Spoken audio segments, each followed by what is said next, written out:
Shalom, saudara-saudara terkasih dalam Kristus. Saya 14 Februari 2013 yang lalu itu berdialog dalam dialog lintas agama dengan tema Muhammad dalam Bible dan Yesus Kristus atau Isa Al-Masih dalam Al-Quran.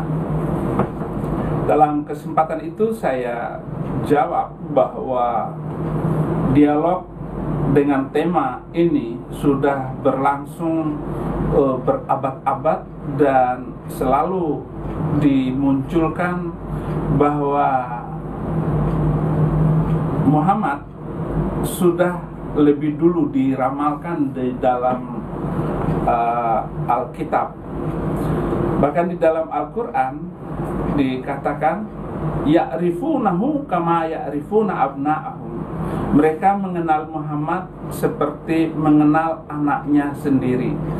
Lalu kalau kita cari di dalam Perjanjian Lama dan Perjanjian Baru, tidak ada satu ayat pun di dalam Perjanjian Lama dan Perjanjian Baru yang meramalkan kedatangan Nabi Muhammad, bahwa setelah Yesus Kristus juga akan datang Nabi Muhammad. Itu tidak ada satu ayat pun. Kalau ada yang mengatakan bahwa pendeta-pendeta dan ulama-ulama Yahudi telah mengubah ayat-ayat dari Alkitab tentang kedatangan Nabi Muhammad, saya juga bingung bagaimana mungkin terjadi. Padahal kedatangan Nabi Muhammad adalah 600 tahun kemudian baru muncul Nabi Muhammad. Artinya 600 tahun jangka waktu itu tidak mungkin dengan waktu yang cepat. Begitu Muhammad datang pada tahun 610 Masehi, lalu ayat Bible, yaitu Perjanjian Lama Perjanjian Baru, diubah dengan menghapus nama Muhammad, itu juga nggak mungkin secepat itu. Apalagi tuduhan Al-Quran itu waktu Muhammad datang. Jadi saudara-saudara, saya katakan dalam kesempatan itu, saya bertaruh bahwa tidak ada nubuatan tentang Muhammad dalam Bible, yaitu dalam Perjanjian Baru dan Perjanjian Lama. Kalau ada satu ayat yang mengatakan bahwa Muhammad dinubuatkan oleh Bible, saya masuk Islam lagi. Yang kedua, seorang nabi datang itu harus ada saksi. Artinya ada nabi yang mendampinginya. Misalnya Musa didampingi oleh Harun sebagai nabi yang menguatkan pemberitaan dia. Bahkan menghadapi Fir'aun sekalipun, apa yang dilakukan oleh Musa itu adalah benar-benar datang dari Allah. Tetapi Muhammad tidak ada pendamping sama sekali. Tidak ada nabi di samping Muhammad yang menguatkan. Atau mengenai kenabian Samuel, itu dibimbing oleh Imam Eli. Atau kedatangan Yesus Kristus sebagai nabi juga didampingi oleh Yohanes Pembaptis, bahwa kedatangan Yesus Kristus yang sudah dinubuatkan dalam kitab-kitab Perjanjian Lama akan datangnya Mesias, yaitu Yesus Kristus, itu dikabarkan lebih dulu oleh Yohanes Pembaptis.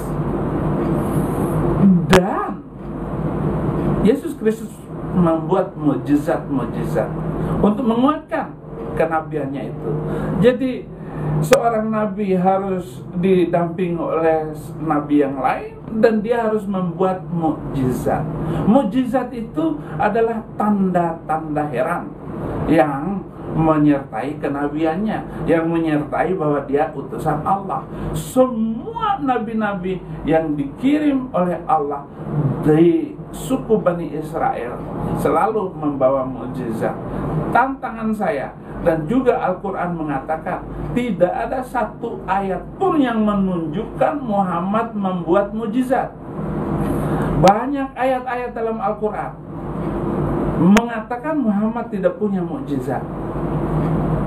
Maka saya berani bertaruh, kalau Muhammad mampu membuat mukjizat, umpama membuat lalat, saya akan masuk Islam lagi.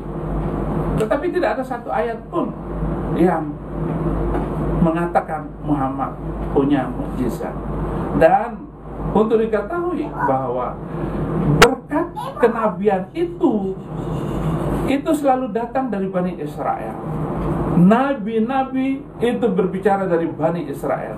Tetapi Muhammad adalah nabi dari Arab, dan belum pernah ada satu nabi pun turunan Arab. Itu untuk diketahui dan dipahami. Maka silakan melihat bagaimana sanggahan saya terhadap tema yang diadakan dialog beberapa waktu yang lalu. Terima kasih. Tuhan Yesus memberkati.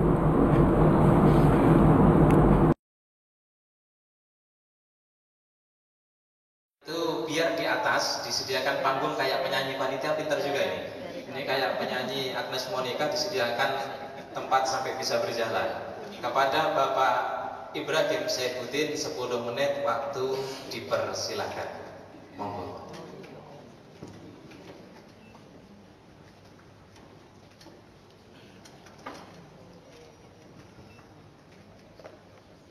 Shalom, Besem Hamasya, Assalamualaikum warahmatullahi wabarakatuh. Warabbina Isa al-Masih. Terima kasih.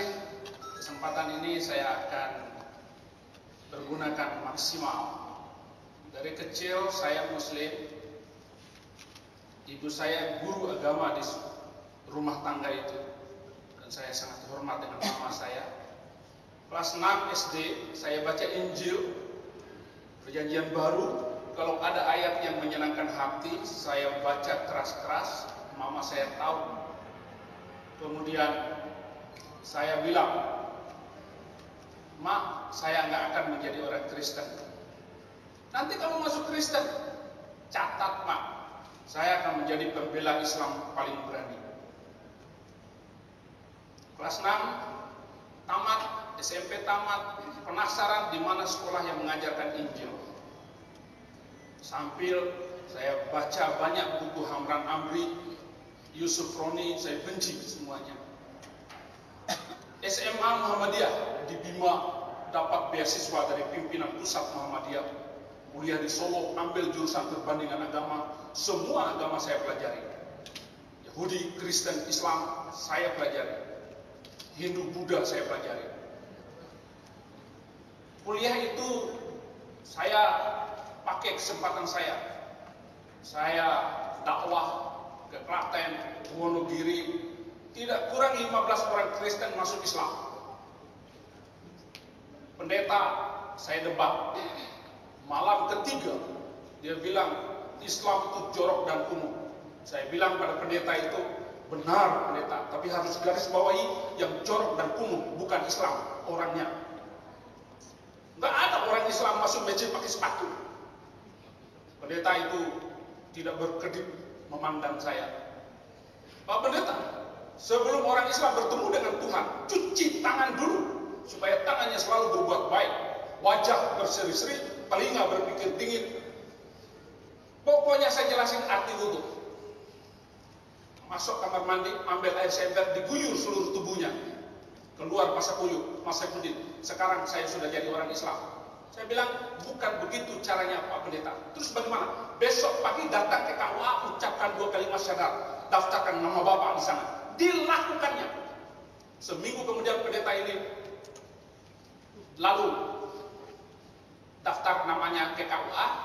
Sebulan kemudian saya diberikan 1 setelan jas karena saya yang khutbah syukuran pendeta masuk Islam. Setahun kemudian pendeta ini meninggal dunia. Coba kalau dia tahu bahwa orang yang membuat dia masuk Islam sekarang sudah jadi orang Kristen.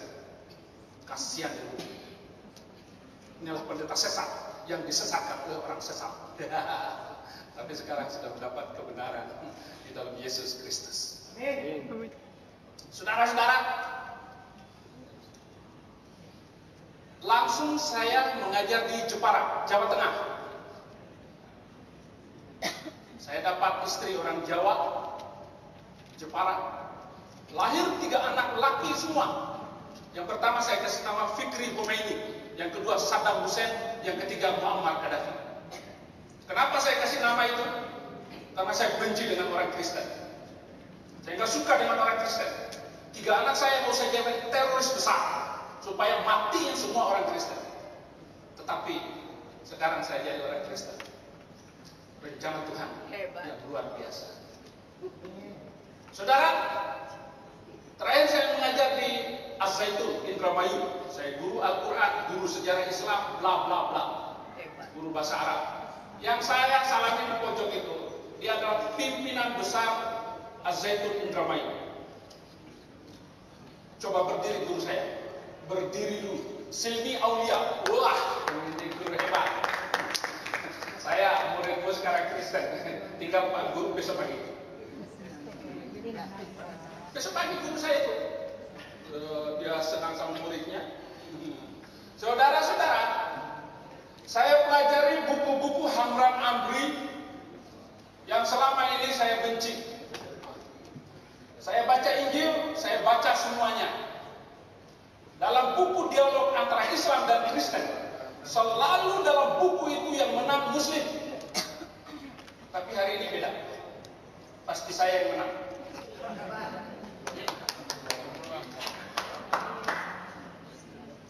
Dia selalu bilang begitu. Buku-buku yang saya pelajari, katanya ada nubuat dalam perjanjian baru dan perjanjian lama bahwa Muhammad akan datang. Saya bilang kalau ada sepotong ayat ada Muhammad dalam Injil, saya masuk Islam lagi. Nggak ada satu potong pun. Itu saya pertaruhkan. Saya bukan belajar sembarangan, tetapi saya sungguh-sungguh belajar bahwa tidak ada nama Muhammad dalam perjanjian baru maupun perjanjian lama. Dalam bentuk kata apapun atau rukun kata apapun, Bapak nanti boleh ungkapkannya. Kita akan baca ayat sebelumnya dan ayat sesudahnya. Ini tantangan loh Pak Kiai, tantangan. Yang kedua, kalau memang Muhammad itu Nabi, tentu ada saksi yang boleh menguatkan itu. Seperti Musa dituntun ditemani oleh Harun. Ada Nabi penolong pembantunya waktu itu. Adapun ungkapan-ungkapan bahwa Muhammad itu Nabi hanya ungkapan dari beliau sendiri. Tak kala orang-orang Nasrani dan orang-orang Yahudi pada zaman itu meminta pertanggungan jawab kepada Rasulullah, apa bukti engkau Nabi? Tunjukkan satu mukjizat. Kalau Muhammad itu adalah Nabi, tentu dia menunjukkan ada bukti beliau Nabi. Tetapi tidak ada satu ayat Al-Quran pun yang menunjukkan Muhammad punya mukjizat. Kalau ada mukjizat dalam Al-Quran, saya masuk Islam lagi sekarang juga. Tunjukkan satu ayat bahwa Muhammad punya mukjizat dalam Al-Quran. Tetapi apa yang saya baca di dalam Al-Quran tentang mukjizat, katakan kepada mereka bahwa mukjizat itu urusan Allah. Dan saya adalah orang-orang yang menanti seperti kamu semua. Jadi Nabi Muhammad sampai sekarang itu sedang menanti mukjizat. Sudah 1400 tahun sampai hari ini. Terima kasih, Tuhan Yesus memberkati. Amin. Tepuk tangan untuk Pak Ibrahim Zainuddin. Cukup mantap dan menggelegar. Bapak, Ibu, dan saudara sekalian, untuk waktu 10 menit yang akan datang, silakan kepada Bapak Ustadz Arifin Purba. Kepada beliau dipersilakan. Tepuk tangan untuk Pak Arifin Purba.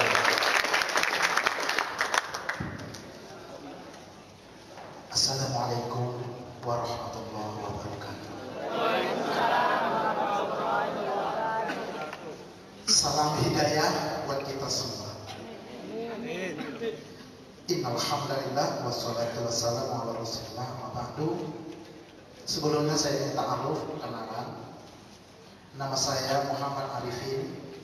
ada sedikit wujudnya purba, bukan pura-pura baik.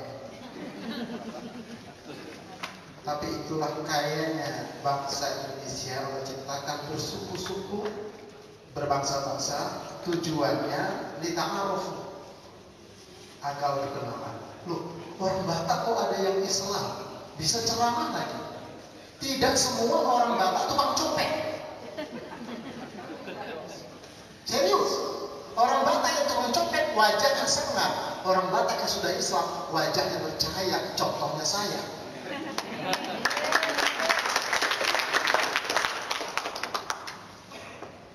Tema kita Islam menurut Al-Quran, Isa menurut Al-Quran, Muhammad menurut Bible. Agama Samawi itu 3, Yahudi, Nasrani, Islam. Sebagaimana disampaikan oleh Bapak Moderator tadi. Pada masanya, benar, perjalanan berikutnya diselewengkan. Baca sejarah.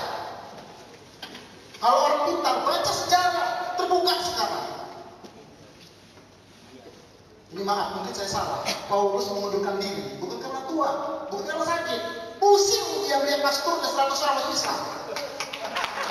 Bukan karena pusing.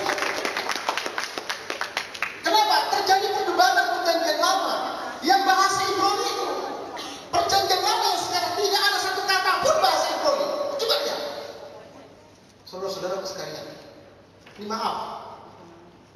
Ya, kalau mau galak-galakan, ya bisa juga kita galak. Tapi jangan begini caranya, ya kan? Baik, hubungan Islam dengan agama terdahulu diterangkan dalam Al-Quran. Saya bacakan terjemahannya saja.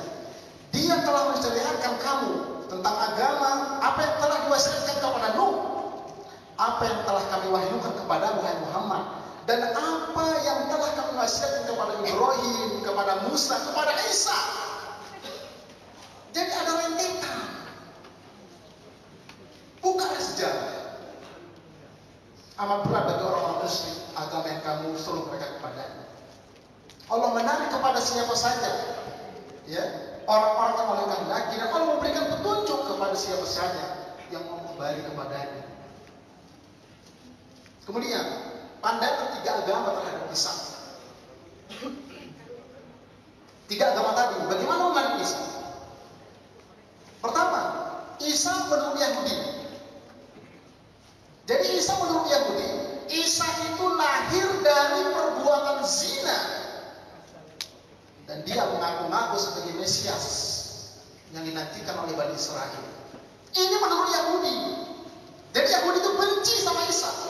Yahudi itu benci sama Kristus, sama Nasrani benci ya.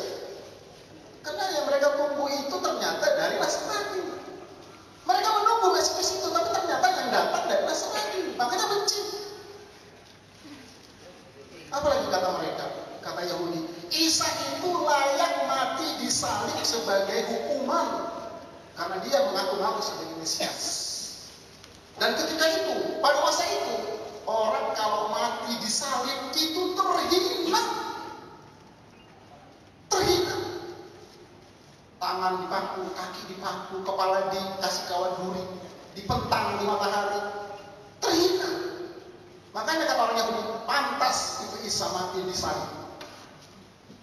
Hukuman buat dia, menurut Isa, menurut Yahudi. Kemudian bagaimana menurut Nasrani? Isa adalah putra Tuhan atau pribadi kedua dari Tuhan. Dalam tanda kutip menurut Nasrani belakangan. Tapi kalau menurut Nasrani, al-Hawariyun, as-Sabiqun al-Awwalun, murid-murid pertama dari Nabi Isa, para pendahulu pertama muridnya Nabi Isa, tidak demikian menganggap ya Isa itu bukanlah Tuhan, tapi itu sama Allah. Nah kemudian Isa mengalami kematian di kayu salib itu demi untuk menebus dosa manusia. Inilah menurut ya Nasrani sekarang. Nah bagaimana Isa menurut Islam? Apakah Islam, apakah Al-Quran membicarakan tentang Isa? Banyak sekali ayat-ayat yang menjelaskan tentang itu. Artinya apa? Batal keislaman seorang muslim kalau tidak mengakui Isa itu sebagai Rasulullah. Batal. Oleh karena itu mari kita lihat dulu Isa Al-Masih menurut etimologi dan menurut terminologi. Harus paham kita ini. Apa kata-kata Isa Al-Masih? Sebutan Isa adalah dalam dialek bahasa Arab. Adapun dalam bahasa Ibrani, nah ini coba lihat di kitab Perjanjian Lama yang asli. Dalam bahasa Ibrani berasal dari kata Esau. Kemudian dalam bahasa Latin mereka menambahkan di depan kata Esau itu huruf Y dan di akhirnya huruf S menjadi Yesaus. Kurang enak didengar, hanya dibuang menjadi Yesus. Dan ini mulai populer sejak abad kedua Masehi di kalangan orang-orang Nasrani. Yang kemudian sebutan Esau tenggelam. Kata-kata Esau hilang. Abad kedua Masehi. Jangan baca sejarah. Ini saudara-saudara muslimah. Nah kemudian, sedangkan kata Al-Masih atau Mesia atau Mesya atau Al-Masih berasal dari bahasa Arab yang artinya mengusap. Dalam perkembangan kemudian sebutan Al-Masih diubah menjadi Kristus, diminyaki atau diurapi oleh orang-orang Eropa menyebutnya dengan Kristus, sang penyelamat atau penebus dosa. Maka menjadilah Yesus Kristus. Nah kemudian bagaimana menurut Islam? Pertama, Isa lahir atas kuasa Allah. Wahai ahli kitab Yahudi Nasrani, jangan kamu melampaui batas dalam agamamu dan janganlah kamu mengatakan terhadap Allah kecuali yang benar. Sesungguhnya Al-Masih Isa putra Maryam itu adalah utusan Allah yang diciptakan dengan kalimatnya yang disampaikan kepada Maryam dan dengan ditiupkan roh darinya. Jadi ditiupkan roh tanpa ayat. Itu menurut Isa, menurut Islam. Luar biasa Nabi Isa itu. Nah kemudian Isa dapat berbicara sejak dalam kandungan, sejak dalam buaya maksud saya. Allah berfirman, maka Maria menunjuk kepada anaknya. Ini ketika itu masyarakat pada menuding Maryam. Maryam ente zina ya, kamu zina ya. Itu anak yang kamu lahirkan itu anak zina. Kemudian ketika itu Siti Maryam kuasa berbicara. Tidak akan berbicara kepada siapapun. Ditunjuklah kepada si bayi. Lalu orang-orang berkata, "Qalu kaifa nukallimu man kana fil mahdi sabiyya?" Bagaimana mungkin kami bisa bicara kepada anak bayi? Tiba-tiba secara mukjizat qala Isa berkata, yang misi merah itu berkata, "Inni Abdullah." Aku ini hamba Allah. Bukan ini ibnullah, bukan. Bukan ibnullah tapi Abdullah. Aku ini hamba Allah, bukan anak Allah. Allah memberikan aku kitab Injil dan Allah menjadikan aku nabi. Ini menurut versi Islam. Kenapa ayat ini dibacakan? Kenapa ayat ini turun? Karena ketika Nabi dakwah di Mekah dan di Madinah, banyak di sana orang Yahudi, banyak di sana orang Nasrani. Mereka ingin konfirmasi benar ini Muhammad Nabi. Datang mereka dari Palestina ke sana. Karena disebutkan dalam kitab Taurat dan Injil akan datangnya dari terakhir. Makanya dibacakan. Kemudian Isa adalah utusan Allah, jelas. Menurut versi Islam, Al-Masih putra Maryam itu hanyalah seorang rasul yang sesungguhnya dia telah berlalu sebelumnya beberapa rasul dan ibunya seorang yang jujur. Kedua-duanya biasa memakan makanan. Perhatikanlah bagaimana kami menjelaskan kepada mereka ayat kitab, ayat-ayat kami. Tapi bagaimana mereka bisa dipalingkan. Kemudian Isa bukan anak Tuhan dan juga bukan Tuhan. Sesungguhnya telah kafirlah orang-orang yang berkata, sesungguhnya Allah ialah Al-Masih putra Maryam. Jadi ini ayat diturunkan ketika itu ada Yahudi, ada Nasrani, dan sudah ada anggapan mereka ketika itu Isa itu anak Allah. Kafir untuk Islam. Nah kemudian saudara-saudara yang dimuliakan oleh Allah Subhanahu Wa Taala, Isa diselamatkan dari tiang salib. Ini akidah orang Islam. Dan perkataan mereka, sesungguhnya kami telah membunuh Al-Masih Isa putra Maryam Rasulullah itu. Ini kata orang-orang Yahudi. Ya. Padahal mereka tidak membunuhnya dan tidak pula menyalibnya. tetapi orang yang diserupakan yang disalib. Nah, kemudian Muhammad dalam Injil. Ya, ini bisa dilihat dari Injil Yohanes 16 ayat 7. Walaupun tidak secara tersurat kata-kata Muhammad, tapi makna di sana. Nah, kemudian bisa juga dilihat 16 ayat 8. Dan yang lebih jelas lagi adalah Yohanes 16 ayat 13. Ada 7 kata ganti dia. Tetapi apabila ia datang, yaitu roh kebenaran, ia akan memimpin kamu ke dalam seluruh kebenaran. Sebab ia tidak akan berkata-kata dari dirinya sendiri, tetapi segala sesuatu yang dengarnya, itulah yang akan dikatakannya. Dan ia akan memberitakan kepadamu hal-hal yang akan datang. Jadi ada 7 kata ia. Jadi ini sebetulnya masih ada lagi. Al-Quran menguatkan tentang berita itu semua. Jadi dalam Al-Quran disebutkan orang Yahudi dan Nasrani mengenal Muhammad itu dalam kitab mereka seperti mereka mengenal anak mereka sendiri. Kira-kira demikian. Tepuk tangan untuk Arifin Sultan. Beginilah kalau orang Batak sudah galak ini. Tetapi diskusi kali ini tidak mencari menang dan tidak mengekspresikan kegalakan. Tetapi diskusi hari ini untuk menjadi media masing-masing pendeta dan ustadz berdakwah kepada kaum yang ada. Bapak, Ibu, dan saudara sekalian yang dirahmati Allah, untuk yang ketiga pembicara kita adalah aktivis gereja, yaitu Bapak Luga Tambunan. Sama-sama Bapak ini. Ya, tepuk tangan untuk Bapak Luga Tambunan. 10 menit, mudah-mudahan. Oke, selamat siang semuanya. Siang. Tadi saya mendengar Pak Arif Kubang mengatakan kita harus melihat sejarah. Betul. Tapi cara melihat sejarah, kita melihat sejarah dari level mana? Level bawah atau level atas? Tingkat hikmat seseorang itu levelnya ada.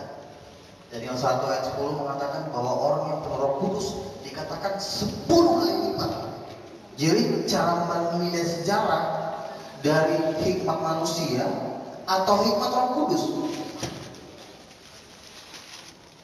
Jadi kita harus mengerti level hikmat. Dikatakan bahwa tentang kita harus melihat sejarah bagaimana Muhammad ada gak dinubuatkan di dalam perjanjian lama. Pada waktu itu Abraham di kitab Kejadian meminta kepada Allah karena dia tidak memiliki anak, dia mengatakan begini, Allah, boleh nggak Ismail jadi pemimpin dunia? Dikatakan kalimat asli seperti sekiranya Ismail berkenan hidup di hadapanmu ya Allah. Kata Abraham meminta kepada Allah supaya keturunan Ismail nantinya akan memimpin dunia. Karena sekarang Muhammad lah yang menyempurnakan kitab para nabi dan memimpin nabi-nabi, betul kan? Menurut Islam. Dan itu juga yang diminta oleh Abraham kepada Allah. Sekiranya Ismail hidup di hadapanmu. Tapi Tuhan menjawab kepada Abraham, tidak. Ismail akan jadi besar dan dia akan memperanakkan raja-raja. Tetapi Tuhan berfirman kepada Abraham, perjanjianku akan kuadakan dengan Ishak sebagai perjanjian yang kekal dan keturunannya. Jadi Tuhan sudah memberikan sumpah, sudah berjanji kepada Abraham melalui Ishak bahwa dari keturunan Ishak lah yang akan memimpin dunia. Kenapa? Jadi itu sejarah. Jadi kalau kita mau melihat sejarah, kita harus melihat itu.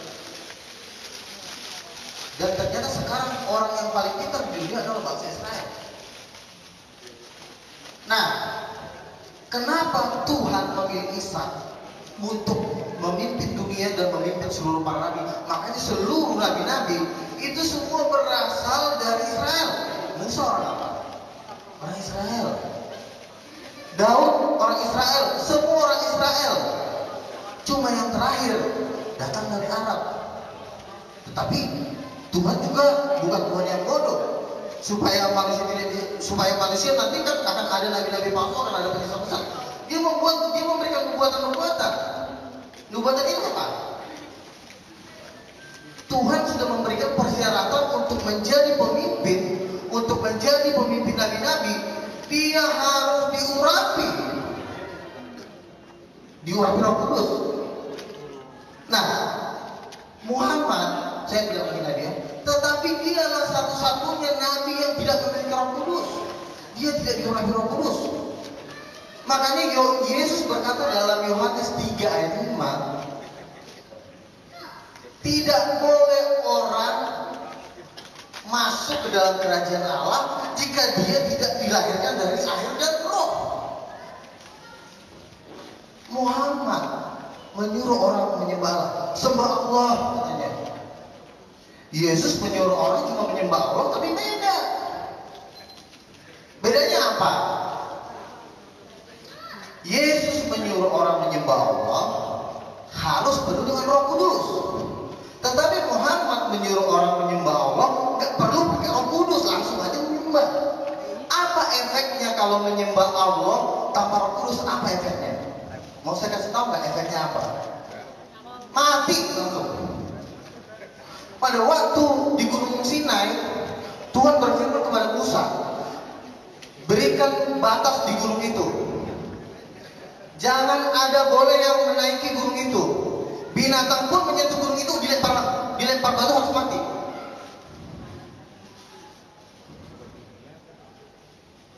Jadi menyembah Allah tanpa Roh Kudus itu sama juga dengan lidah Anda taruh di kabel KRL.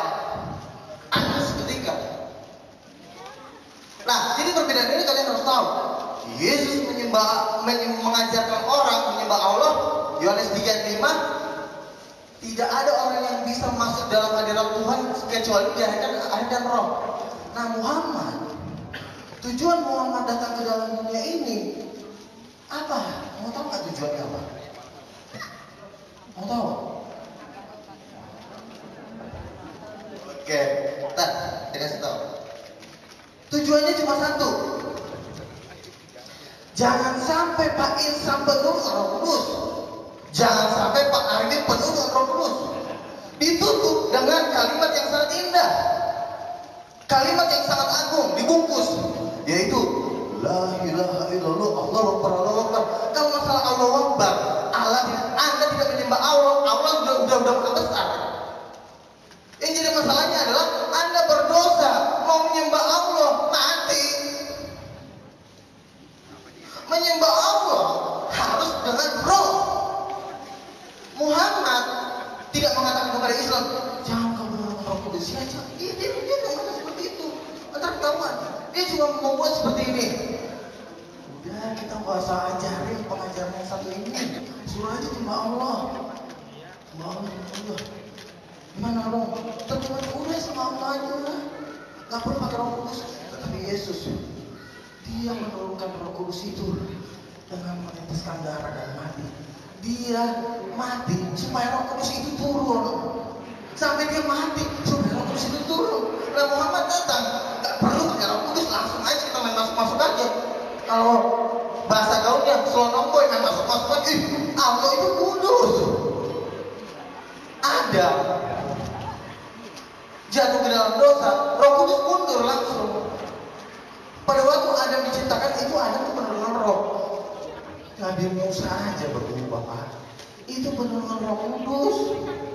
Daud penuh dengan Roh Kudus. Cuma yang terakhir doang yang nggak punya Roh Kudus. Kenapa nggak punya Roh Kudus? Itulah misi utamanya. Jangan sampai yang ada di sini penuh Roh Kudus. Tujuannya apa Roh Kudus? Supaya kita dilayakkan, dikuduskan, masuk dalam hadirat Tuhan karena Allah itu kudus. Misi ini ditutupi dengan hal yang macam-macam. Kamu harus menyayangi anak yatim loh. Semua terpesona kan dia. Nah, itu bagus loh. Kamu harus mentaati orang tua, nggak boleh nakal, nggak boleh zina. Tapi jangan sampai berbuat Roh Kudus. Karena kalau nggak punya Roh Kudus, saya bilang sama juga dengan Anda naruh lidah di kabel KRL, angus ketika Makanya waktu bangsa Israel pada waktu Tuhan turun di Gunung Sinai, gua ngomong ke Musa, jangan sampai mereka melihat-lihat Tuhan.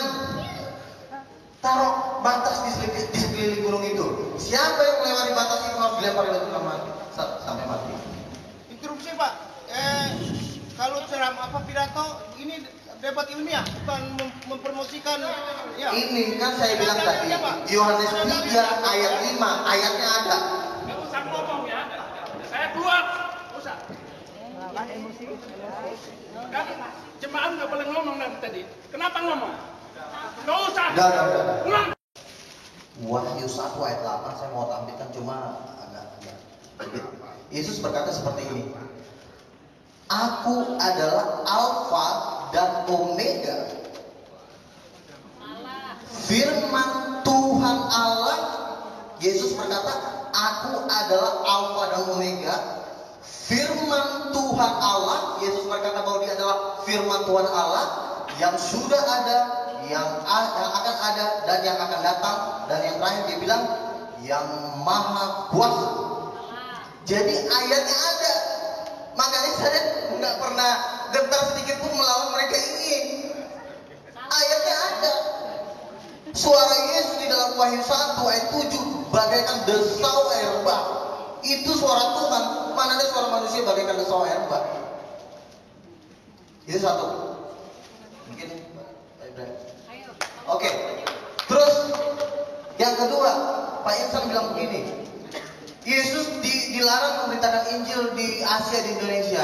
Pak, Bapak harus mengerti, Tuhan ini kan membagi tugas kepada 12 rasul. Ada yang khusus untuk orang Yahudi, ada yang khusus untuk bangsa-bangsa, yaitu Paulus. Makanya kan di kisah Rasul, di kitab para rasul bilang bahwa Paulus diutus khusus untuk bangsa-bangsa.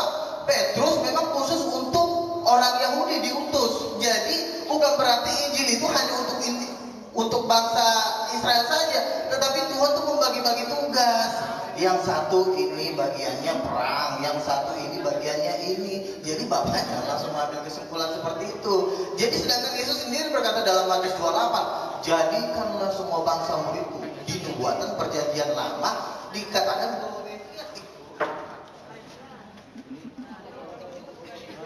bukan diridhoi Bu, bukan. Karena Roh kegelapan nggak suka kita berdebat, tapi Tuhan mau kita mengenal Tuhan dengan benar. Oke? Jadi begini, Roh Kudus, Yesus sudah di perjanjian lama sudah dikatakan bahwa Mesias itu untuk bangsa-bangsa. Zakaria 9 ayat 9 mengatakan Raja Mesias, wilayah kekuasaan dari Raja Mesias di Sion adalah dari ujung bumi sampai ke ujung bumi, bukan untuk Indonesia. Jadi pemahaman Pak Insan, Pak, di akhir zaman ini Tuhan sedang membangkitkan nazir, rasul-rasul yang akan memenangkan dunia. Nah sekarang Bapak sedang berhadapan dengan orang seperti itu. Jadi Bapak jangan berpandangan dengan harus pendeta dokter. Kemarin Bu Alicia bilang gini sama saya, lu gak, saya mau masukkan Pak Yohanan. Saya bilang jangan Bu, masalahnya ini. Oh enggak, kamu kan gelar pendeta, Yohanan gelar pendeta. Oh salah Bu. Tuhan itu mau memakai orang, nggak lihat gelar, tapi lihat hati. Amin. Siapapun Tuhan bisa kasih Roh Kudus. Siapapun Tuhan bisa kasih Roh Kudus, Tuhan bisa pakai supaya orang-orang berhikmat dipermalukan oleh orang-orang bodoh. Pendidikan saya cuma SMA. Tetapi Tuhan bilang, memang orang tidak menerima kau, tapi aku akan mengangkat kau ke tempat yang tinggi. Jadi artinya kita harus mengenal Tuhan itu 10 kali lipat. Jangan hanya segini secetek. Jadi yang Pak Ida tadi kan hanya untuk Asia. Matius 28 sendiri mengatakan jadikanlah semua bangsa muridku. Yesus berkata Yohanes 3 ayat 16, karena begitu besar kasih Allah akan dunia. Untuk dunia, bukan untuk bangsa Israel. Nah, Pak Ida juga bilang begini, Yesus juga mengajarkan, Yesus itu agamanya Muslim. Yesus juga mengajarkan menyembah Allah. Bapak harus perhatikan satu ayat demi ayat. Yohanes 3:18 berkata, barang siapa percaya kepada dalam nama anak tunggal Allah. Bukan hanya percaya kepada Yesus. Kalau orang percaya kepada Yesus, Buddha juga percaya kepada Yesus kalau dia tokoh agama. Tetapi yang Yesus mau, Pak Insan harus percaya kepada Yesus bukan kepada kenabiannya. Yohanes 3:18, kepada dalam nama anak tunggal Allah. Siapa? Dalam nama Yesus. Jadi harus percaya kepada nama Yesus. Ini yang suruh Yesus. Tapi Pak Isa bilang gini, percaya kepada dia sebagai nabi. Bukan, salah. Yohanes 3:18, percaya kepada dalam nama anak tunggal Allah. Berarti percaya kepada namanya, Pak. Itu Pak Isa. Nah, terus jadi nama itulah yang kita percaya, bukan kepribadiannya. Jadi utus kita percaya, bukan namanya yang kita percaya, karena nama Yesus itu bisa menyelamatkan semua. Ada orang kena setan, dalam Yesus keluar. Ada orang sakit, dalam Yesus sembuh. Karena nama itu dahsyat. Itu yang disuruh Yesus, percaya kepada namaku. Pak Insan di waktu kami debat di UIN bilang begini, Yohanes 14 ayat 6, aku adalah jalan dan kebenaran dan hidup, tidak ada seorang pun yang sampai kepada Bapa. Kalau ada ayat seperti itu di ayat yang lain, saya kasih 100 juta katanya. Bener Pak? Ini jawabannya bener ya Pak ya? Kami gak bayar. Bagi dong, bagi. Langsung kan. Gini, Yohanes 14 ayat 6. Tidak ada seorang pun yang sampai kepada Bapa kalau tidak melalui aku. Itulah yang saya jelaskan tadi. Tidak ada orang yang sampai kepada Bapa kalau tidak melalui Roh Kudus. Nah, Roh Kudus itu Yohanes 14 ayat 26 turun dalam nama Yesus. Makanya tanpa Roh Kudus tidak ada seorang pun yang sampai kepada Bapa. Makanya Yohanes 14 ayat 6 mengatakan tidak ada seorang pun yang sampai kepada Bapa kalau tidak melalui aku. Artinya nama Yesus, karena nama Yesus itu dengan Roh Kudus itu satu. Bapa, firman, Yesus itu firman. Kalau saya misalnya pindah, ini akan pindah apabila ada kata-kata. Tapi kalau nggak ada kata-kata, nggak ada yang terjadi. Ya Yesus itu firmannya sendiri. Firman itulah yang menjadikan langit dan bumi. Kalau ditanya sama Pak Insan, dengan apa Allah menjadikan langit dan bumi? Ya jadikan aja, salah jawabannya. Jawabannya adalah Allah menjadikan langit dan bumi. Di dalam kita masuk dikatakan dengan firmannya.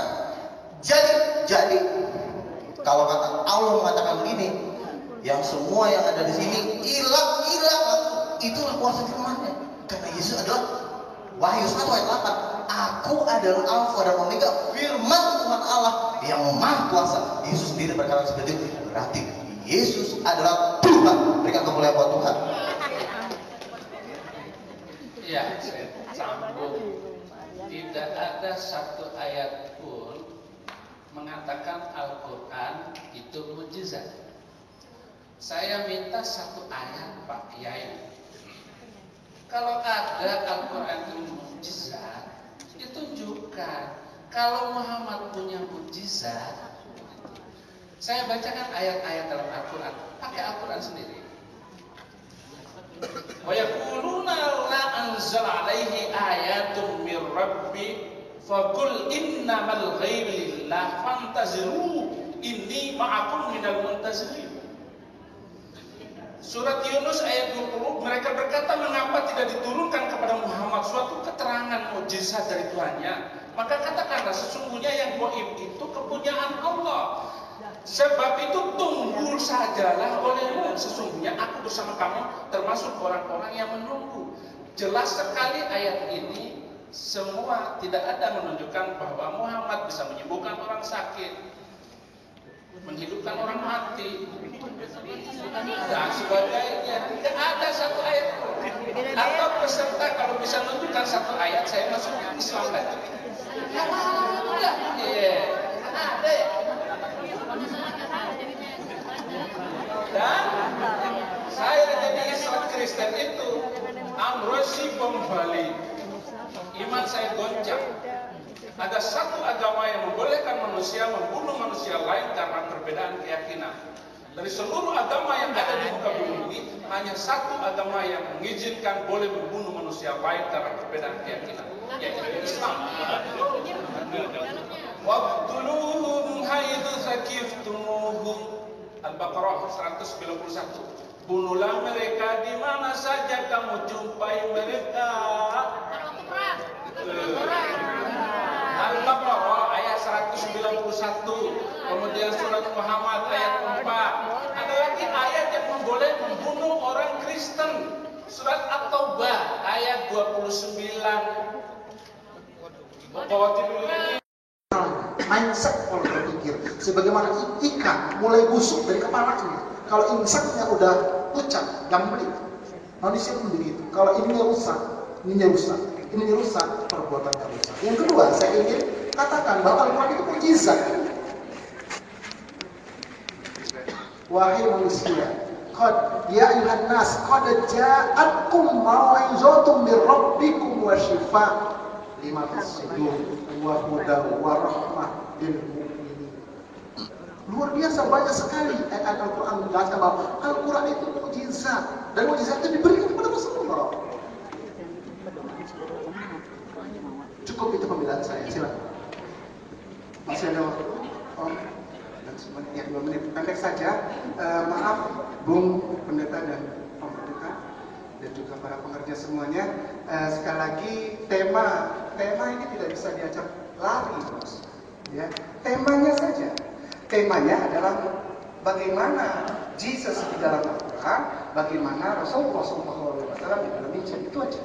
Jadi kalau masalah yang tadi kita bahas itu nanti lari jauh sekali.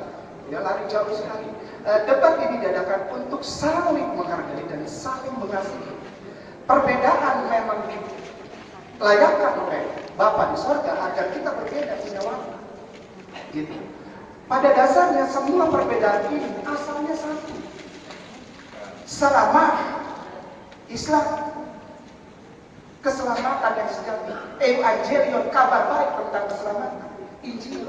Dan maaf dari jawaban serta sanggahan dari Bung yang terhormat dan juga Om Pendeta, sepertinya ini maaf ya, kurang menguasai Injil sendiri gitu. Enggak, saya nggak mau. Saya nggak mau bicara begini kalau tidak dimulai dari tadi.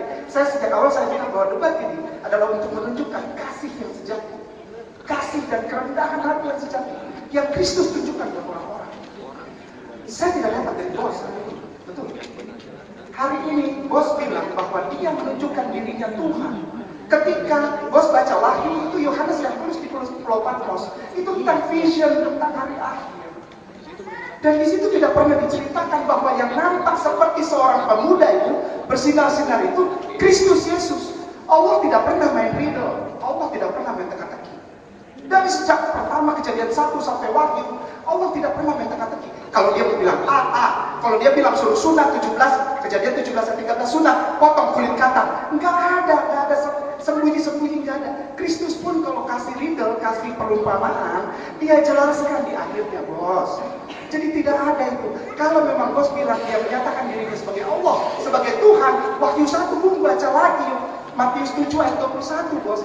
Dia larang orang untuk panggil dia Tuhan. Berarti Yesus pimplan. So, tidak ada salah penafsiran. Tidak ada. Bos, gini, dengarkan dulu. Saya dengarkan bos tadi. Saya tidak pernah potong. Bos, maaf. Matius 7:21 ditulis dengan jelas, dengan bahasa yang jelas. Karena dia tahu, si pendengar belum tentu ahli teologi semua. Si pendengar itu adalah rakyat jelata yang dikasih, seperti Bung bilang. Begitu besar kasih Allah akan dunia ini, sehingga dia mengaruniakan anak yang tunggal, supaya barang percaya akan dia tidak binasa, melainkan beroleh hidup yang kekal, karena dia membawa ajaran langsung dari Bapaknya. Ajaran, bukan dia Allah Bapaknya, bukan. Ini masih waktu saya, bos. Sebentar. Bapak Ibu, saya tidak pernah bawa Bible, tapi biasanya saya bawa Bible. Saya tidak berani bawa Quran, karena itu terlalu suci buat saya. Terlalu suci buat saya. Saya baca Al-Baqarah berulang-ulang, dan saya tidak mau hatam cepat-cepat karena saya harus tahu dulu apa artinya. Karena itu adalah syifa, karena itu adalah obat. Obat jangan dimakan terlalu banyak, nanti jadi racun. Tapi harus hati-hati sesuai dengan dosisnya. Bapak Ibu, begitu juga Matius 7:21. Di situ ditulis dengan jelas sekali bahasa yang gamblang. Yesus sendiri keluar dari mulutnya, Jesus Christ yang sangat aku hargai dan aku kasih. Sampai berdiri berdua. Dia bilang begini. Bukan setiap orang yang berseru kepada Tuhan, Adonai, bukan Kyrios, bukan Kyrie dalam bahasa Yunani, tapi Adonai. Bukan setiap orang yang berseru kepada Tuhan akan masuk dalam kerajaan surga, tapi dia yang melaksanakan pekerjaan Bapakku. Dia yang melakukan kehendak Bapakku. Kehendak Bapakku apa? Disunat, wudu, puasa, ruku, sujud, sholat tengah malam seperti Yesus di Getsemani, tahajud 6 rakaat. Oh, itu semua sudah nyata dan gamblang. Tidak usah pakai perumpamaan, tidak usah pakai kita milik dari yang tersuram. Capek. Yesus tidak mau capek. 3 tahun dia di sini, kasihan. Jangan minta dia jadi Tuhan. Dia garis besarnya begini, Matius 21 itu cuma begini doang. Bapak Ibu, maaf, bukan saya memotong, tidak. Saya belajar teologi sampai lulus. Walaupun hitam, saya S2 teologi liturgi. Oh, udahlah, kita nggak usah debat, nggak usah. Saya mami, saya sayang semua saudara, saudara. Saya mau bilang ini, sebentar, sedikit ya. 1 menit saja, 1 menit, nanti diakin sama abang itu. Sebentar, 1 menit. Arti dari Matius 7:21, saya mau tanya dulu. Kalau orang meninggal, rohnya keluar, tidak masuk surga, dia masuk mana? Gampang aja. Yesus bilang, bukan orang yang berseru kepada Tuhan akan masuk kerajaan surga. Artinya apa? Kalau orang meninggal, rohnya keluar, tidak masuk surga, dia masuk mana? Kalau lu panggil buat Tuhan, lu masuk neraka. Udahlah, kita udah semua udah tahu. Jesus is Muslim. So follow him dengan kerendahan hati, dengan segala sukacitanya. Kasihi Tuhan Allahmu dengan segenap hatimu, dengan segenap akal budimu, dan dengan segenap kekuatanmu. Dan hukum yang kedua, yang sama dengan itu, bukan di bawah, bukan di atas. Kasihilah sesama manusia seperti dirimu sendiri. Hablum minallah, hablum minannas. Baik, belum sempurna. Kita masih cukup banyak waktu. 6 menit di sini, 6 menit di sini. Nanti kita lebar ke audiens. 6 menit cukup sebentar. Waktu yang diberikan panitia masih cukup. Setuju Bapak Ibu? Ada jatahnya, jangan khawatir. Ya. Baik, kepada Pak Jokangan katanya mau memberikan tanggapan. Silakan, 6 menit tidak lebih. Terima kasih. Saya ingin menanggapi ini makin seru nih. Ya, saya netral aja. Saya dari Nasraya ya. Nasraya itu bisikannya Nabi Yusuf. Jadi orang pasti kaget. Saya kok bukan Kristen, kok tapi bukan Muslim. Bapak ini bilang saya masuk Muslim.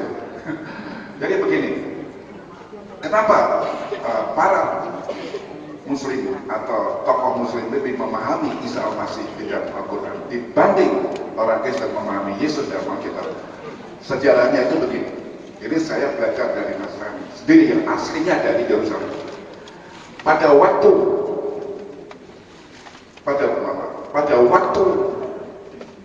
Yerusalem itu 2 kali dihancurkan, 1 kali tahun 70. Yang terakhir rata, tidak ada satu pun bangunan kecuali tinggal tembok itu tahun 136.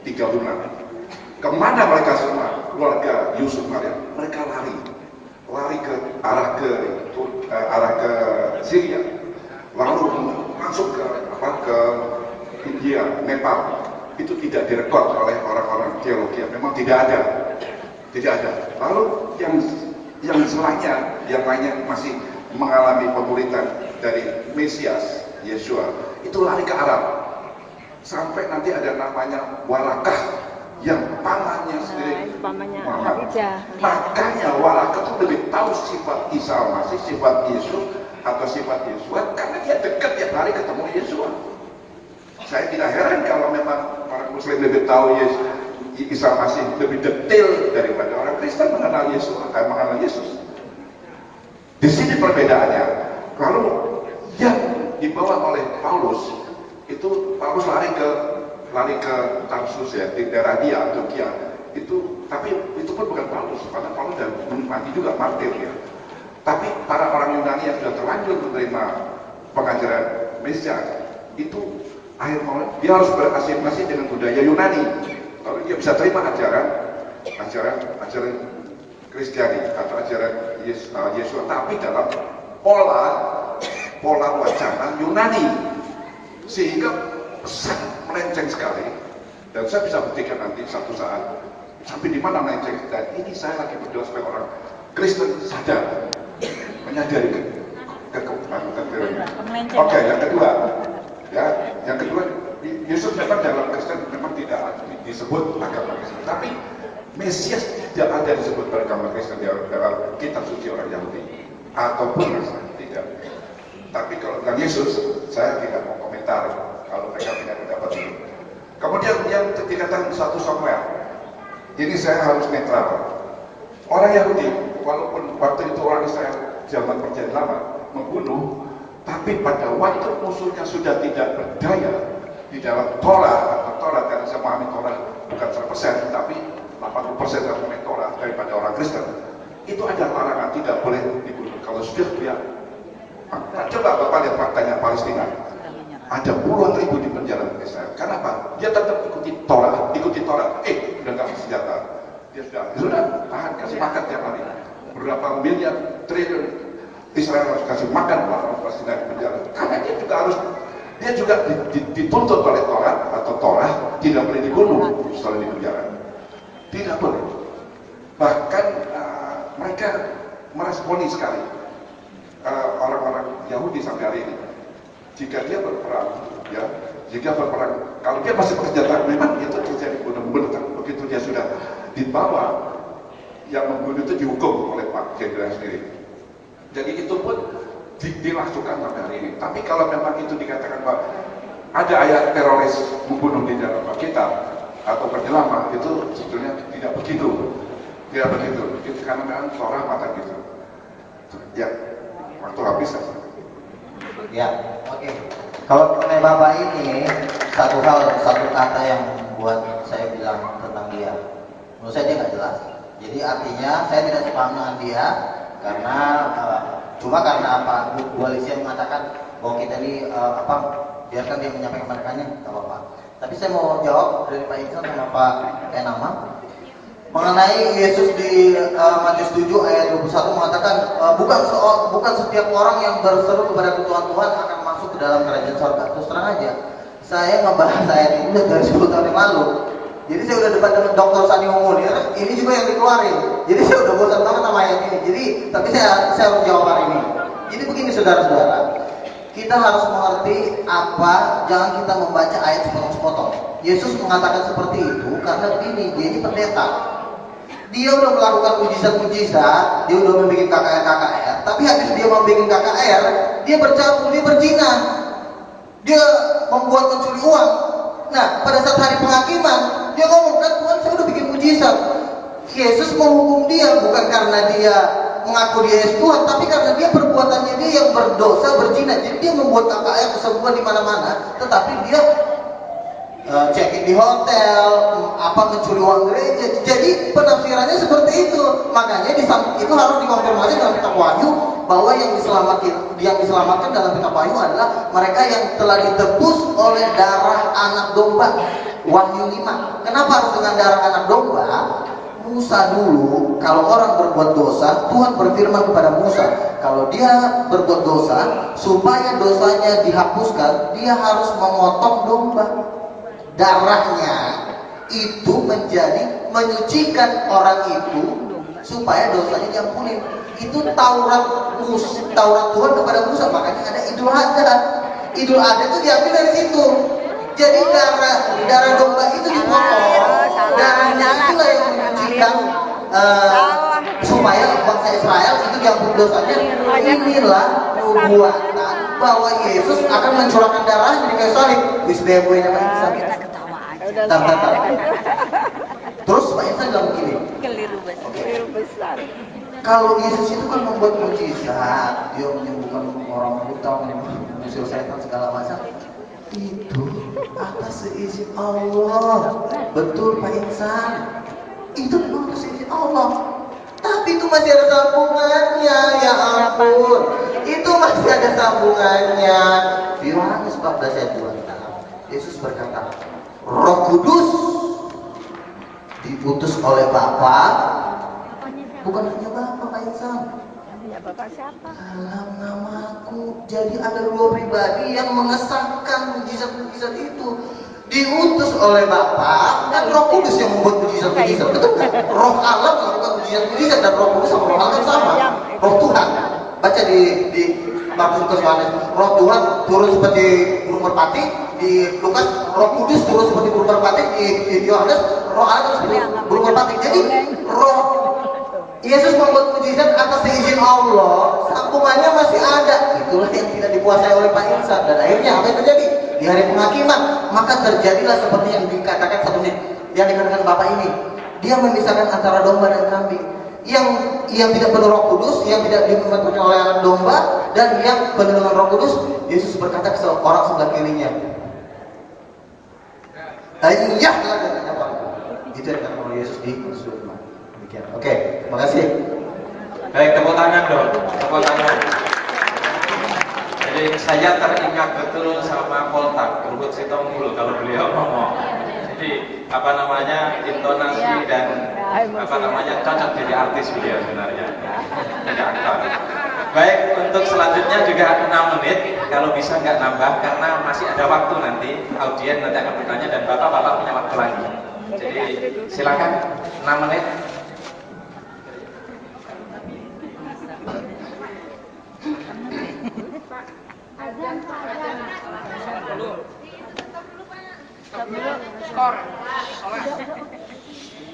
Orang yang berseru kepada Tuhan, Tuhan akan masuk ke dalam kerajaan surga, melainkan mereka yang melakukan menurut kehendak Bapakku yang di surga. Gitu kan?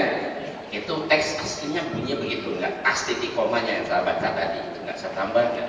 Jadi yang selamat kata Yesus bukan orang yang berseru Yesus atau memanggil Yesus, tapi orang yang melakukan menurut kehendak Bapaknya. Bapaknya siapa? Ya Allah. Ya kan? Jadi kalau selamat lakukan apa yang Allah perintahkan, itu baru selamat. Bagaimana mau selamat kalau perintah Allah tidak dilakukan? Contoh babi haram, Allah haramkan. Ya, kami haramkan, mereka malah makan. Yesus sunat, kami sunat, mereka malah yang nggak sunat. Ya kan? Jadi apa yang Allah perintahkan di kitab mereka, justru orang Islam yang amalkan. Berarti kalau itu kami yang selamat dong. Ya kan? Karena yang selamat itu orang yang melakukan menurut kehendak Bapa. Karena di Injil Yakobus juga, di kitab Yakobus pasal 2 ayat 14-17. Ya, apa gunanya kamu disebut beriman kalau tidak mempunyai perbuatan? Orang yang beriman tanpa tidak ada perbuatan sia-sia, ya kan? Iman itu sia-sia. Jadi iman tanpa perbuatan, iman itu dibuktikan dengan perbuatan. Kita beriman kepada Yesus, lakukan apa yang Yesus lakukan, lakukan yang Allah perintahkan. Nah itu baru selamat. Buat apa kita ngaku-ngaku pengikut Yesus sementara kita tidak melakukan apa yang beliau perintahkan? Masalah Trinitas yang kita lihat tadi, ada satu ayat tadi, Yohanes 14 ayat 6, itu diangkat juga 2 kali, 3 kali saya dengar. Yohanes 14 ayat 6 itu ayat tadi bikin ranking nomor 1 tertinggi seluruh orang Kristen yakin dan percaya. Dulu ketika saya beragama Kristen, saya yakin itu luar biasa ayat itu. Yohanes 14 ayat 6 bunyinya begini. Ya. Akulah jalan dan kebenaran dan hidup. Tidak ada seorang pun yang sampai kepada Bapa kalau tidak melalui aku. Berarti kamu selamat, jalan satu-satunya harus masuk Kristen, alias menjadi pengikut Yesus. Ya kan? Nah, itu yang saya tanyakan. Ya. Ada nggak ayat itu tertulis di Injil Matius, Markus, dan Lukas? 4 Injil, masa hanya 1 yang ngomong? Kalau ayat itu sangat menentukan keselamatan manusia di akhirat, kenapa yang 3 Injil duluan terbit kok tidak ada ayat itu? Makanya saya akan memberikan hadiah BMW plus uang 100 juta kalau mereka bisa tunjukkan ayat itu tertulis di Injil Matius, Markus, dan Lukas. Begitu juga Yohanes 3:16. Yohanes 13:4, karena begitu besar kasih Allah akan dunia ini, sehingga ia telah mengaruniakan anaknya yang tunggal, supaya setiap orang yang percaya kepadanya tidak binasa, melainkan memperoleh hidup yang kekal. Itu juga boleh. Tolong cari ayat itu di Injil Matius, Markus, dan Lukas. Saya yakin kalau ngadu hafalan Alkitab, saya lebih banyak hafal dari Pak Pendeta itu. Insya Allah lebih banyak hafal saya di luar kepala tanpa kita melihat. Nah, tentang Trinitas kita lihat ini, ya kita lihat. Ya, ketika pernah diseminarkan di Semarang, dihadiri oleh 3 pendeta, ya, guru besar, dan satunya itu juga dari LAI kepada Alkitab, 1 Romo. Mereka tanya kepada pembicara, siapakah Yesus menurut Alkitab? Apakah dia Allah sejati atau bukan? 3 dari 4 narasumber sepakat, Yesus itu bukan Allah sejati. Allah adalah Bapa dan Yesus itu utusan Allah yang menjadi jalan bagi manusia untuk menuju Allah. Titik. Titik sampai kembali. Jadi Yesus itu bukan Allah saja, tapi dia jalan aja. Jadi rumusan Konsili Nicea tahun 325 Masehi yang mengatakan bahwa Yesus adalah pribadi kedua dari Allah, saat ini sudah banyak para teolog tegas mengatakan bahwa dogma Trinitas sudah waktunya ditinjau kembali atau dirombak, bahkan ditinggalkan sama sekali. Nah, makanya ya saya berharap bapak-bapak kita ini sebelah kiri coba tinjau kembali apa betul urusan Trinitas, karena tidak masuk akal. Tuhan itu punya 3 oknum, Tuhan Bapa, Tuhan Anak, Tuhan dan Tuhan Roh Kudus. Dalam pandangan Islam, Allah berfirman kepada alladzina qalu innallaha wal masih ibnu Maryam, sungguh kafirlah orang-orang yang mengatakan bahwasanya Allah adalah Al-Masih putra Maryam. Laqad kafara alladzina qalu innallaha thalithu tsalasa, kafirlah orang yang mengatakan bahwasanya Allah salah satu dari yang 3 Trinitas. Kafir, dan tempatnya di mana? Di neraka. Makanya kalau selamat, ya saya berharap ya kembali kepada ajaran Islam. Insya Allah selamat sampai akhirat. Ya, saya menyampaikan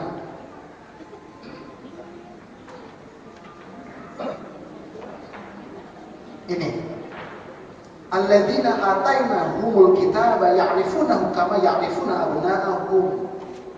Orang-orang Yahudi Nasrani yang telah kami berikan kitab Taurat dan Injil kepada mereka, mengenal Muhammad itu, mengenal sifat-sifat Muhammad itu yang disebutkan di dalam Taurat dan Injil, seperti mereka mengenal anak-anak mereka sendiri.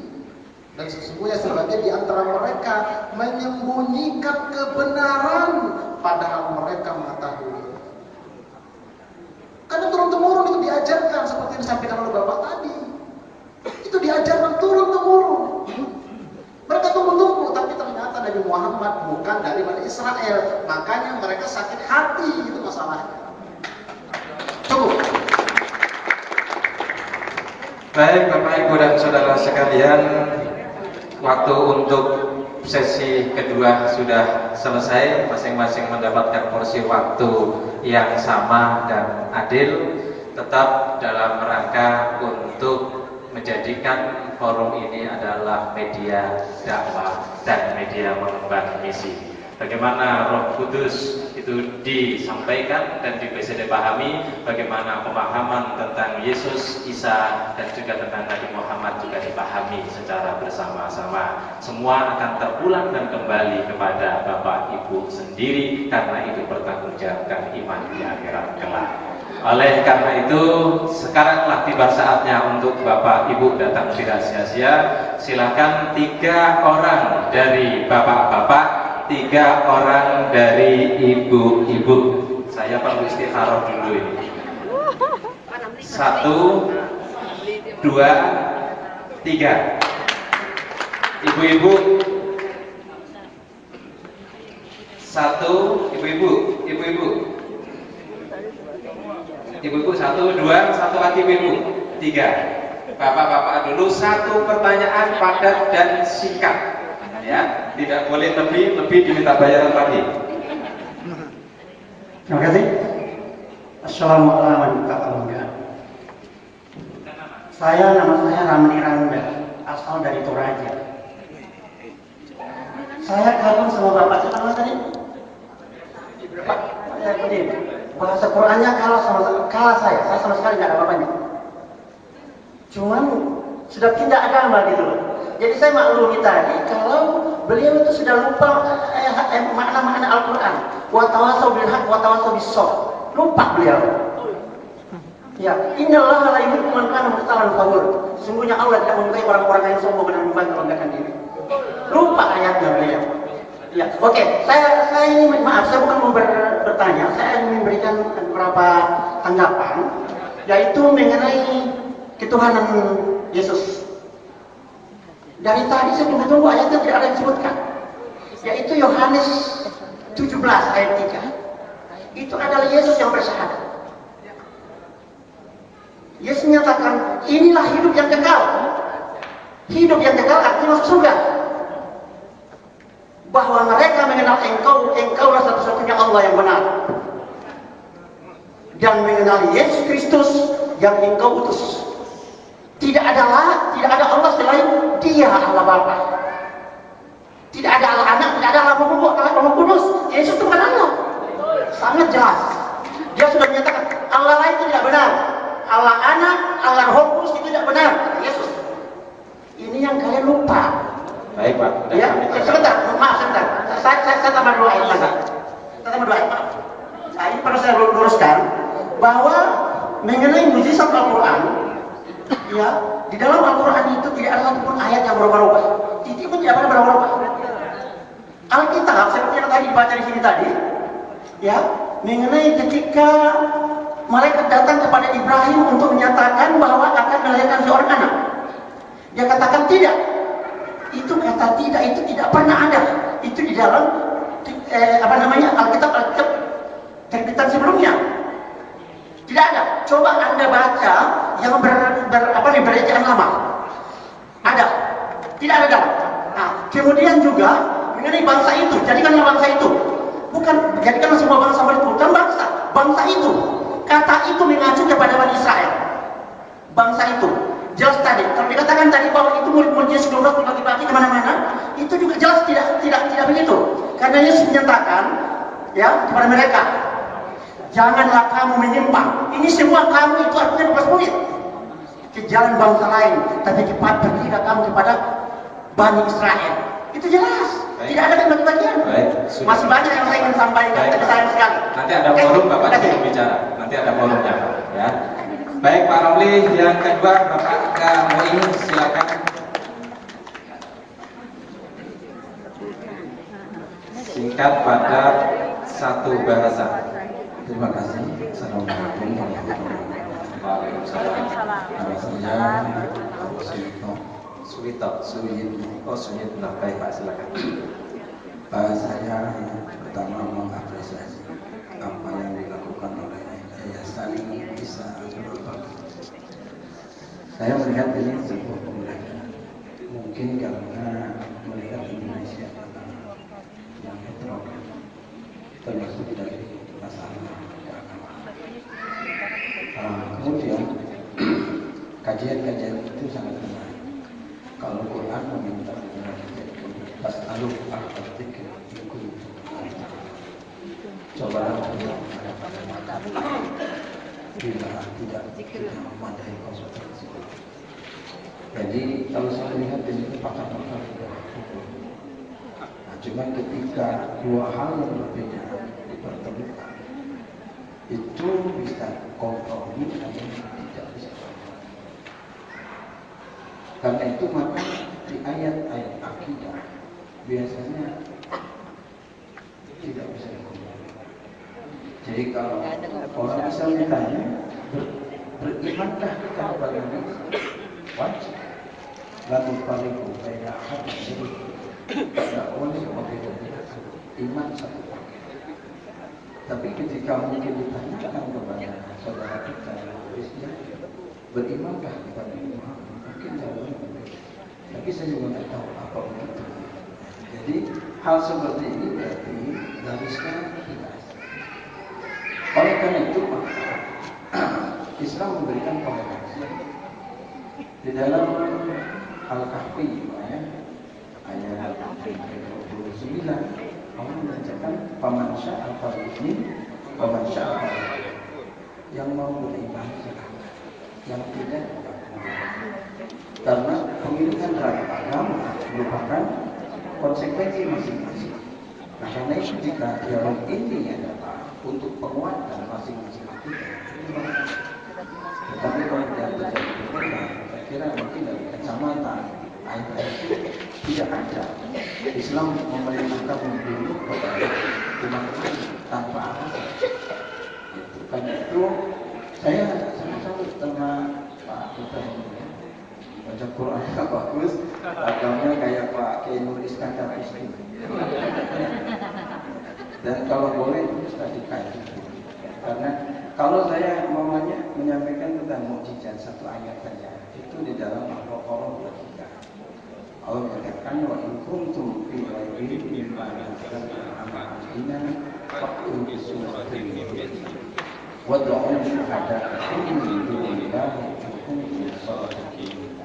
jika kalian ragu pada apa yang kamu tuturkan bahwa Quran itu ciptaan Nabi Muhammad, sebaiknya Anda silahkan membuat salah satu surat. Mengapa demikian? Karena Muhammad itu manusia. Anda yang menentangnya juga manusia. Kalau betul Quran ciptaan Muhammad, dia tidak bisa menciptai. Jadi kalau Nabi Muhammad bisa, Anda pun harus bisa. Karena logikanya Muhammad manusia, Anda manusia. Sama-sama manusia, mesti bisa. Ternyata bangsa Arab pada saat itu tidak mau satu. Baik. Nah, kemudian saya ingin menyampaikan ini Pak sedikit. Mungkin perspektif mukjizatnya mungkin yang berbeda. Mukjizat adalah tanda kerasulan yang diberikan khusus kepada para utusan. Jadi dalam Al-Quran banyak sekali keutamaannya. Bisa menghidupkan orang mati. Dalam cerita itu saya bisa ketika benar Anda seorang Rasul, ya saya utusan Allah. Kalau benar saya minta coba hidupkan orang yang kafir. Kemudian kata Nabi Isa, kira-kira yang mana ya yang harus saya hidupkan? Yang kemarin baru mati atau yang sudah seminggu, sebulan atau sudah berpuluh-puluh? Kemudian mereka menjawab, saya minta hidupkanlah Sam bin Nuh. Ternyata beliau duduk dan sholat, rakaat, ini kita kepada Allah, ya Allah tolong hidupkan Sam bin Nuh. Sam bin Nuh ini yang kemudian menjadi Al-Asamiyah, kemudian menjadi Asmi. Nah itu dihidupkan oleh orang tua. Baik, jadi mungkin dalam perspektif mukjizat ini kita pun nggak bisa melakukan itu. Jadi hanya Rasul. Nah jadi ternyata mukjizat yang abadi dari Nabi itu adalah Al-Quran. Baik, terima kasih. Terakhir lagi mungkin ya, apa ya? Kalau boleh porsi waktunya bisa lebih banyak buat audiens. Iya. Nanti audiens jadi pembicara semua. Enggak, karena audiens kan ingin tahu. Iya. Itu silakan itu Pak. Nanti lihat waktu. Baik, terima kasih Pak. Kemudian terakhir kali sebelum bersama-sama gitu. Kalau penceramah bertanya kajiannya gitu. Kalau bisa ada kan kontrak dulu. Bahwa kita tidak akan apa-apa. Kita hanya melakukan kontrak. Kita sudah kontrak batin. Perlukan gitu ya. Saya sangat maaf kita di Pak waktu Bapak. Baik, terima kasih tepuk tangan untuk Bapak Suryatno. Wassalamualaikum warahmatullahi wabarakatuh. Kalau Bapak yang pojok Pak silakan. Ini kayaknya bukan pembicara. Kalau bukan penceramah biasanya tanyanya sebentar.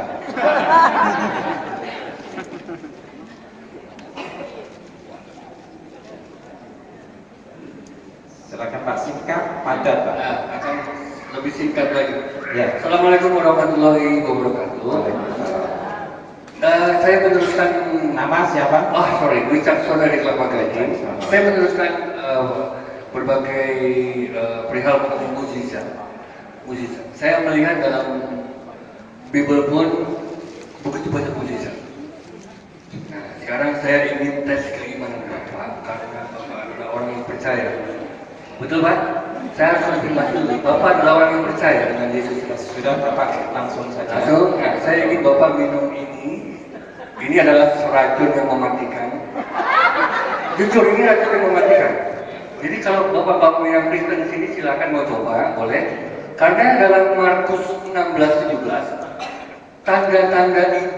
tanda-tanda ini bagi yang percaya. Kalau saya nggak percaya, saya nggak minum ini. Bagi bapak-bapak yang percaya, Bapak diberikan 3 hal tanda-tanda. Pertama, Bapak tidak akan mati minum racun. Kedua, Bapak akan mengerti bahasa-bahasa baru. Ya. Yang ketiga, apa Bapak mau minta? Dipatuk ular. Baik, dipatuk ular. Tapi saya nggak berani bawa ular, saya nggak berani. Sudah kami tangkap maksudnya. Ya, kenapa celaka? Oke, ini adalah barangkali ada yang berani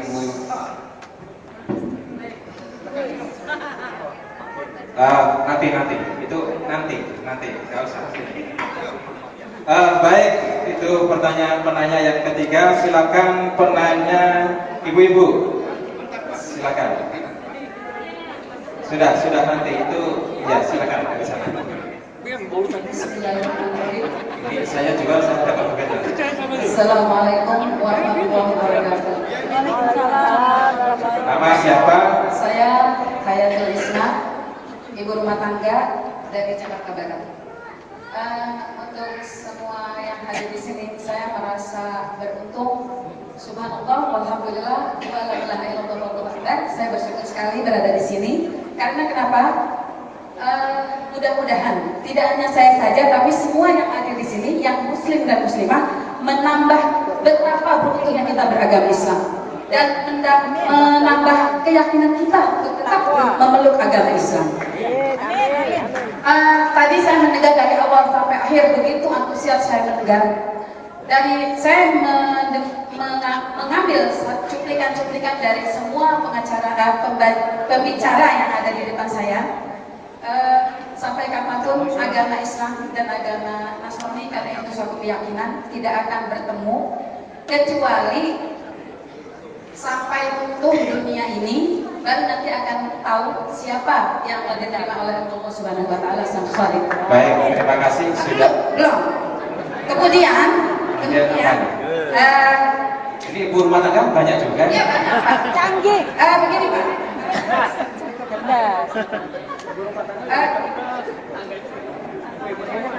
Terus kan mukjizat itu urusan Allah, ya. Mukjizat itu urusan Allah. Dalam Al-Quran itu sebuah mukjizat yang diberikan oleh Rasulullah SAW, yakni Nabi Muhammad. Nah, di dalam Al-Quran itulah ketika kita menghadapi dunia yang menghadapi fenomena dunia yang semakin menggalaukan kita, meresahkan kita dan membuat menangis kita berada lama-lama di dunia ini, maka ketika kita membacakan Al-Quran akan tergetar hati kita. Ala bidzikrillah tatma'innul qulub. Begitu.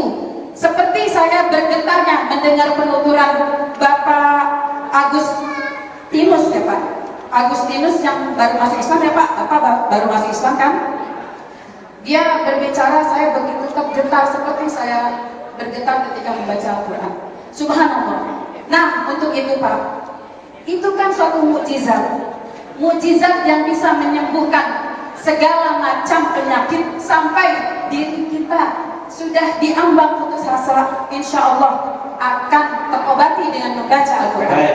Untuk pertanyaannya ya Pak, sebagai manusia yang tidak terlalu dalam memikirkan agama-agama, saya ingin tanya nih Pak, seandainya sekarang kan zaman susuk menyusup nih Pak, kalau ada orang Islam yang masuk Kristen karena sekedar ingin tahu dan ingin menghancurkan agama, atau orang Kristen yang masuk Islam yang sekedar ingin menghancurkan agama, itu menurut bapak-bapak yang di depan itu saya pengen tahu jawabannya bagaimana dan bertindak seperti apa. Terima kasih. Wassalamualaikum warahmatullahi wabarakatuh.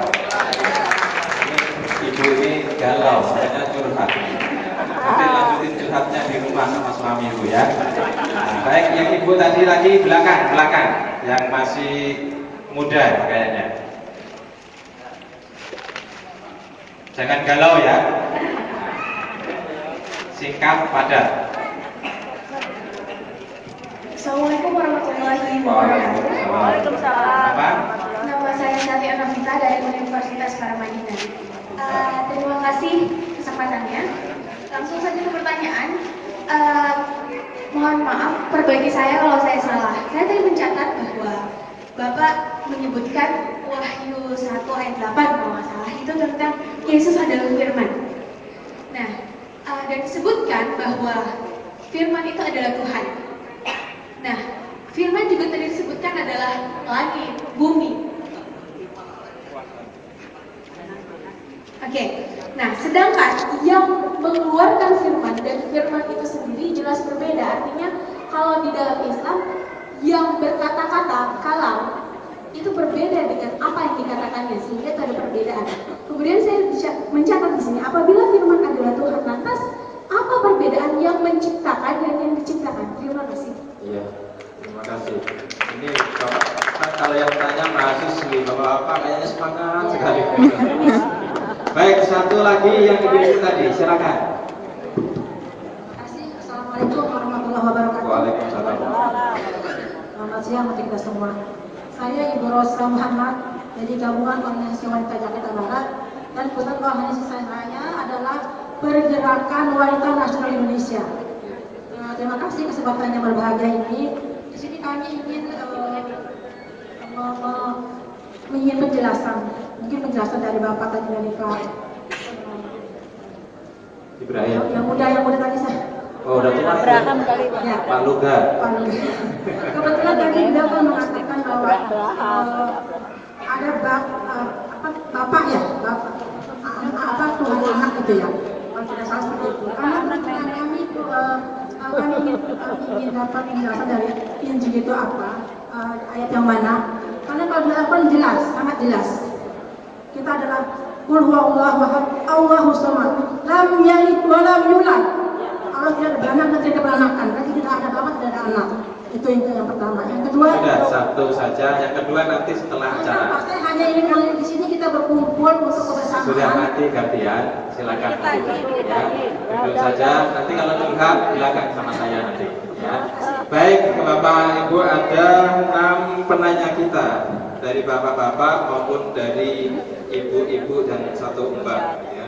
Yang saya kasih waktu, kalau sudah masih ingat semua, kalau masih ingat, saya kasih waktu 10 menit. Silakan siapa yang mau menjawab, dipersilakan. Saya harus berdiri karena ini serius. Jadi pertama, Bapak tadi bilang ini saya bawa racun, karena Yesus berkata mereka akan meminum racun. Yesus tidak pernah berkata minumlah racun. Yesus tidak pernah berkata apabila mereka minum racun. Artinya begini, saya misalnya penginjilan ke Kalimantan. Pada saat saya duduk disuguhkan yang punya ketua adat air, ternyata racun saya nggak tahu. Saya minum, itu selamat. Dan pernah ada kejadian itu di Kalimantan, tempat saya penginjil, dia disuguhin minuman. Pada saat dia mau minum itu pecah gelasnya. Oh, berarti benar firman Tuhan. Jadi kalau Bapak suruh saya minum, ya Yesus berkata minumlah Roh Kudus. Roh Kudus yang harus diminum karena dia itu air kehidupan, air zam-zam kalau kata orang Arab. Jadi yang perlu diminum itu Roh Kudus, Pak, bukan racun. Ini tidak pernah Yesus menyuruh orang minum racun. Oke, itu jawabannya. Terus yang kedua, Bapak bilang begini, Yohanes 17 ayat 3, inilah hidup yang kekal itu, yaitu mereka menyembah, percaya kepada Engkau satu-satunya Allah yang benar dan mengenal Yesus Kristus yang Kau utus. Kalau Bapak baca cuma ayat ini, Pak, Yesus kan ngomong ini kan di ayat 17. Kalau Bapak baca di Yohanes 3 ayat 18, itu sebenarnya satu ayat pasal demi pasal itu berkaitan, Pak. Jadi Bapak sambungkan Yohanes 17 ayat 3 dengan Yohanes 3 ayat 18. Karena Yesus berkata, percayalah kepada dalam nama Anak Tunggal Allah. Jadi Bapak Yohanes 17 ayat 3 percaya kepada Allah dan mengenal Yesus Kristus. Apa yang boleh dikenal? Kenabiannya? Bukan, namanya. Makanya Yohanes 14 ayat 26 berkata, Roh Kudus, Bapa mengutus Roh Kudus dalam namaku. Jadi mereka satu, Pak. Bapa, Firman, Roh Kudus itu apa? Roh Kudus itu adalah kekuatan Tuhan, Roh Tuhan. Gitu loh. Jadi Bapak harus menyambungkan ayat, jangan satu ayat bahaya, Pak. Itu efeknya binasa, Pak. Jadi kita apa? Iya, jadi intinya itu percaya kepada Allah dan mengenal Yesus Kristus. Mengenal Yesus Kristus bukan cuma hanya mengenal Nabi. Baca Yohanes 3 ayat 18, mengenal dan percaya kepada namanya, nama Yesus. Makanya kami mengusir setan berdoa kepada Bapa dalam nama Yesus, bukan hanya Bapa langsung dalam nama Bapa, bukan, Bapa dalam nama Yesus. Makanya Yesus berkata berdoa kepada Bapa dalam nama, karena mereka Tritunggal. Itu, Pak. Oke, pertanyaan tadi lagi ya. Wahyu 1 ayat 8 saya mau jawab. Oke. Ya, Wahyu 1 ayat 8 dikatakan ayat 1 ya. Apa salah satu ayat 8? Apa perbedaannya firman dan yang berfirman? Bedanya begini.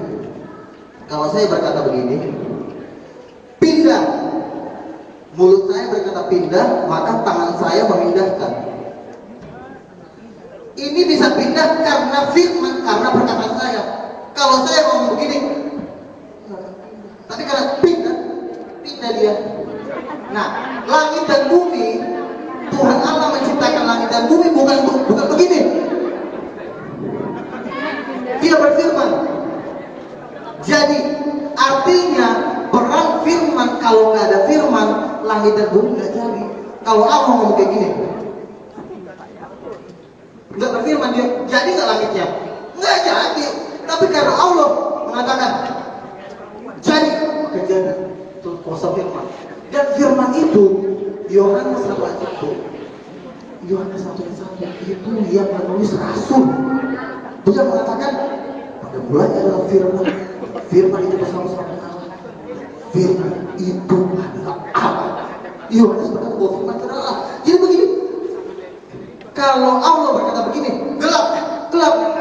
Kalau Allah diam, nggak yang terjadi. Makanya dikatakan dalam Mazmur, langit dan bumi dijadikan oleh firman Allah.